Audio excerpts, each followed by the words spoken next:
प्रिय बच्चों, आज हम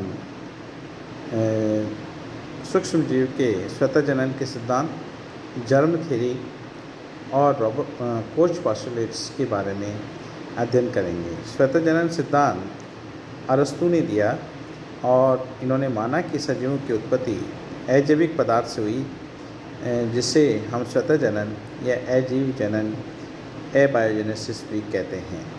अरस्तु ने बताया कि मैगट की उत्पत्ति सड़े हुए मांस से व मछलियों की उत्पत्ति कीचड़ से हुई है। शताब्दियों तक यही धारणा थी कि मैगट्स अर्थात सामान्य मक्खी के लार्वा मांस को गर्मी व हवा मिलने पर उत्पन्न होती है, परंतु इस मत को सबसे पहले नकारने वाले फ्रांसिस्को रेडी थे, जिन्होंने बताया कि मांसयुक्त बर्तन को किसी महीन जाली या कपड़े से ढक दिया जाए तो मैगट उत्पन्न नहीं होंगे, क्योंकि मछलियाँ मांस तक नहीं पहुँच पाएंगी। एपिक्यूरस के अनुसार विभिन्न कृमियों तथा प्राणियों की उत्पत्ति मृदा एवं खाद से तथा सूर्य प्रकाश एवं वर्षा के कारण होती है। वैन हेलमोंड के अनुसार चूहों की उत्पत्ति गेहूं एवं गंदे कपड़ों से होती है, वह कचरे के ढेर से होती है। ये कुछ अवधारणाएं थीं। जॉन नीडम ने 1949 में स्वतः जनन सिद्धांत को सही सिद्ध करने के लिए कई प्रयोग किए और नीडम ने अपने परिणामों को रॉयल सोसाइटी ऑफ लंदन के सामने प्रस्तुत किया, जिसमें सूक्ष्म जीवों के उत्पन्न होने का वर्णन था। उन्होंने सड़े मांस में जीवाणुओं का परीक्षण किया, तब उसने कहा कि उनका उद्गम मांस में स्वतः होता है, अर्थात स्वतः उत्पत्ति होती है। तात्पर्य यह है कि फ्रांसिस्को रेडी के अगेंस्ट जॉन नीडम ने अरस्तु का ही सपोर्ट किया।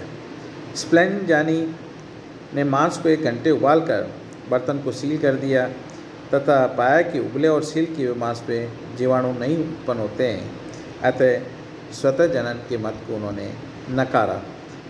परंतु फ्रेंच सुल्ज ने उबले मांस के बर्तन में विभिन्न सांद्रित अम्लों से पहले गुजरी हवा भेजी और इस प्रकार थियोडोर और स्वान ने पहले वायु को उत्पन्न गर्म नलिकाओं में गुजारा, फिर उबले मांसयुक्त बर्तन में से निकाला और पाया कि उन दशाओं में जीवाणु में उत्पत्ति नहीं होती है। लेकिन इस मत को मानने वालों ने कहा क्योंकि जो वायु थी उस वायु को इन्होंने नियमिकृत कर दिया था, तो उसके कारण ऐसा नहीं हो पाया।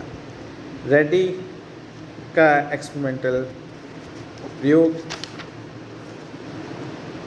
रेडी ने 3 फ्लास्क में मछली के मांस के 4 घंटे उबालकर 3 जारों में डाल दिए। प्रथम जार में बिना कवर किए हुए खुला छोड़ दिया, दूसरे फ्लास्क में पॉर्चमेंट पेपर से ढक दिया, व तीसरे फ्लास्क में मलमल के कपड़े से ढक दिया। कुछ दिनों पश्चात ये देखा कि प्रथम फ्लास्क में मैगट उत्पन्न हो गए, जिसमें किसी प्रकार का कोई कवर नहीं था।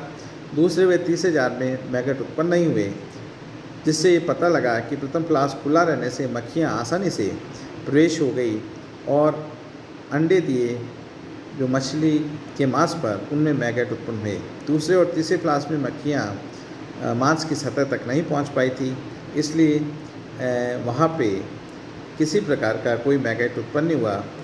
इसका मतलब ये हुआ, उन्होंने कोशिश की कंक्लूजन निकालने की कि जीवों का स्वतः जनन नहीं होता है। स्प्लेंजानी का एक्सपेरिमेंट, स्प्लेंजानी ने 1765 में मांस के सूप को फ्लास्क में कुछ घंटे उबालकर इसे वायुरधि कर दिया और मांस का सूप कई महीनों तक स्वच्छ रहा।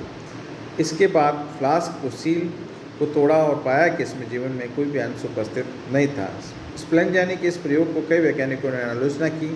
कुछ वैज्ञानिकों ने बताया कि मांस के सूप को उबालने से इसके जैविक बल या वाइटल जो फोर्स है वो नष्ट हो गया था, इसलिए जो कि बायोजेनेसिस या स्वतः जनन के लिए आवश्यक है। गैलुसेक के अनुसार वायुरधि फ्लास्क में ऑक्सीजन अनुपस्थित थी, अतः जीवन की उत्पत्ति नहीं हुई, क्योंकि जीवन की उत्पत्ति के लिए ऑक्सीजन आवश्यक है। लेकिन स्प्लेंजन ने सभी आरोपों को खंडित कर दिया तथा प्रयोगों द्वारा यह सिद्ध किया कि अजैविक पदार्थों से जीव उत्पन्न नहीं होते। लेटर और स्वान 1857 ने यीस्ट के उपयोग द्वारा बियर व मदिरा में होने वाले किण्वन क्रियाओं का अध्ययन किया। इस अध्ययन के दौरान एक बार पुनः स्वतः जनन के सिद्धांत की चर्चा हुई, लेकिन अंत में इन दोनों वैज्ञानिकों ने स्वतः जनन के सिद्धांत को निर्मूल प्रमाणित किया। लेबिंग नामक वैज्ञानिक ने किण्वन क्रिया को पूर्णतया रासायनिक क्रिया के रूप में माना और बताया कि किण्वन क्रिया किसी विशिष्ट प्रोटीन